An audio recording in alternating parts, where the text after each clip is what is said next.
Hello all, and welcome to the first live broadcast of Ralsoebs Data Digs.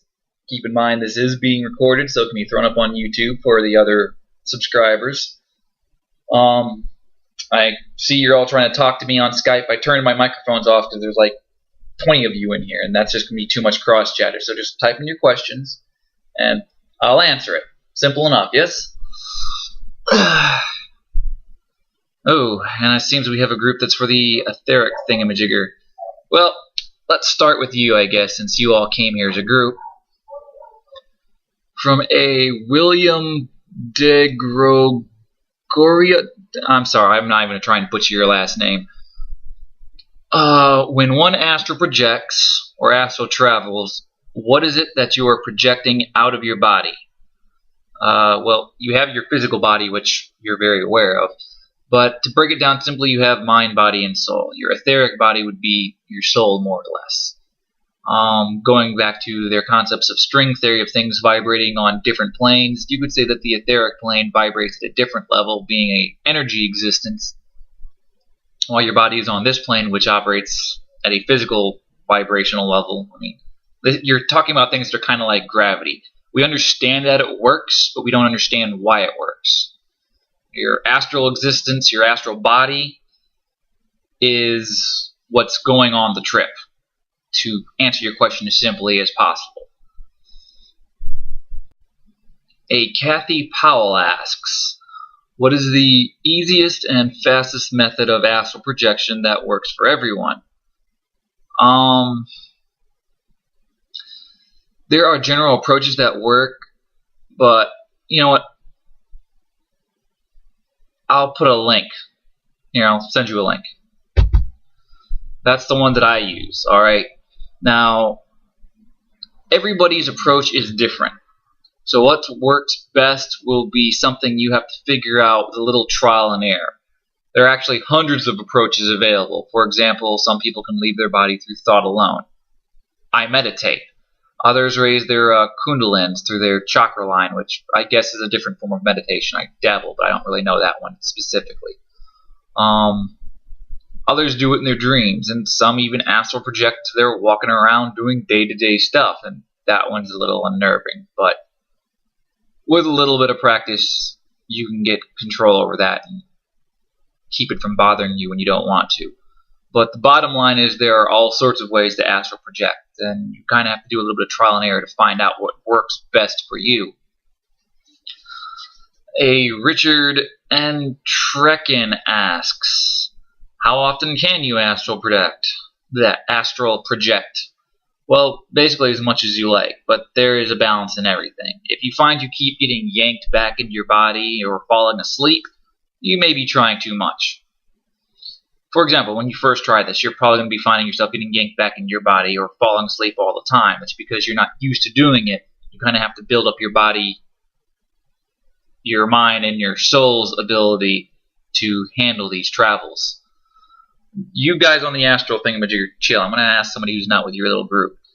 A Irving Alberti asks, what is the meaning of life? Well, to sum that one up simply, it is to improve your species as a whole. Evolution in a nutshell. You are the sum product of all of your ancestors before you, and you're going to contribute to the sum product of all of your descendants who follow. We are constantly trying to improve and better ourselves as a race and as a species. So there you have that in a nutshell. Let's see. Irving Alberti again. I have such vivid dreams. Is this astral projection? You son of a bitch. Oh, okay, I'll answer it. Yes and no. Dreams are at times just dreams. But if you find yourself knowing things you didn't or shouldn't have known, skill sets and understandings of things you shouldn't have when you wake up, then yes, that was an astral projection. Donna Boring. Boring? Your last name is Boring? Okay.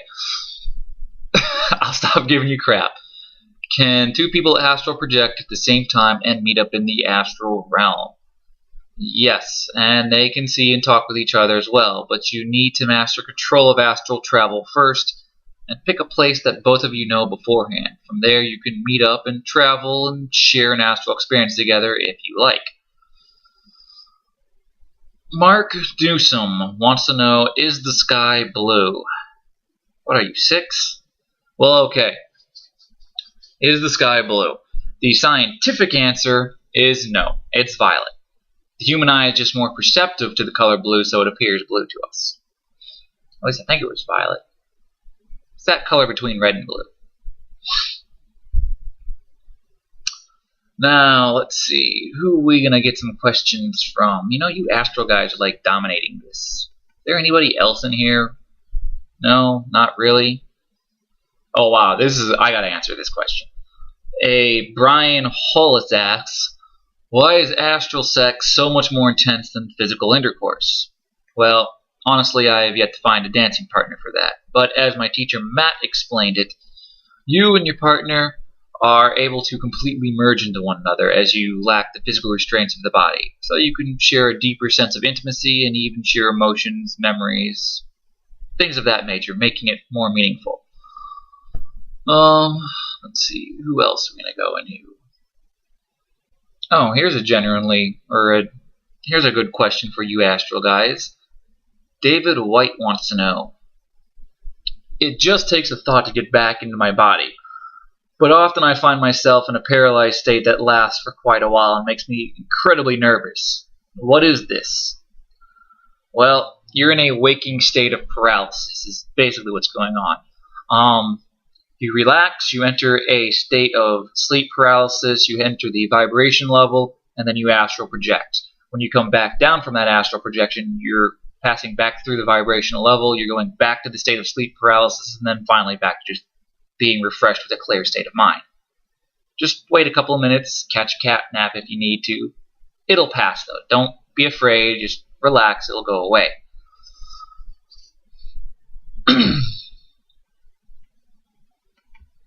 Let's see. Karen Wilson wants to know, what are the Akashic records and how do I access them? This is called different things and different approaches to the same place. But basically everything that has ever happened has been recorded. And I'm talking like from the beginning of our particular time stream. And yes, there are ones before this one. There are parallel ones. It's a big, wibbly, wobbly, timey-wimey thing. But I view it as a way time maintains itself. Everything past is there to be seen. And the future can also be predicted to a degree. It comes basically down to math. If you understand how a person will react to a situation, you can figure out what their life is going to be like as they interact with and deal with every single thing. When you're dealing with the ethereal plane and what's over on that side, you will find that you actually have the computational power to figure things out. And what lives there is Akashic record. These energy beings, if you will, are on a whole other level than us because they're constantly there. So they can, to a large degree, figure out what's going to happen down the line. Now, you have to remember, the further something is in the future, the less likely it's going to happen. The more things that are involved, the less likely it's going to happen. All it takes is some asshole turning left instead of turning right, and everything's different. So, it is, in short, a record of the past, the present, and possible futures. As for getting there, you simply need to focus on finding it and being there. Try focusing on what you want to learn, and that will usually take you to that part of the Akashic record. Time will reveal itself as it wants, so you might not, it might take you something else, and take a look. It's trying to show you something. It's probably something that's actually relevant to something that's either about to happen to you or will answer one of the questions that's bothering you right now. But with persistence, it can show you what you want. Robert Normand asks, what is the silver cord? Well, it's called the silver cord, but I don't really know if I would say it's silver. Basically, it's your tie to your physical body.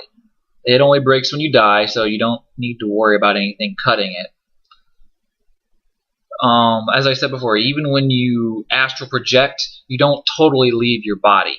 The cord is that link to what is still in your body. Okay, next question. You guys are asking me a lot of astral stuff. Can't you ask me something fun like what is the winning lotto numbers? No? Okay, well, Maureen Diaz answered my question for me. She said no. Maria, you got a question? Maria asks, with all this talk about the astral plane, can I take skills from the astral plane back to the physical plane? Yes. If you don't remember the astral trip, you need to actually practice doing more astral travels or out-of-body experiences. But basically, with a little bit of practice, and once you start remembering your astral trips, your skills, knowledge, and abilities that you pick up while astral traveling will come back with you almost naturally with no effort whatsoever on your part. Alright, you guys are burning me out on astral stuff, so we're going to call it quits at like 15 minutes here, because that's all YouTube's going to let me upload anyways, and we'll come back to this, I guess, tomorrow. Fair enough? Same bat time, same bat channel.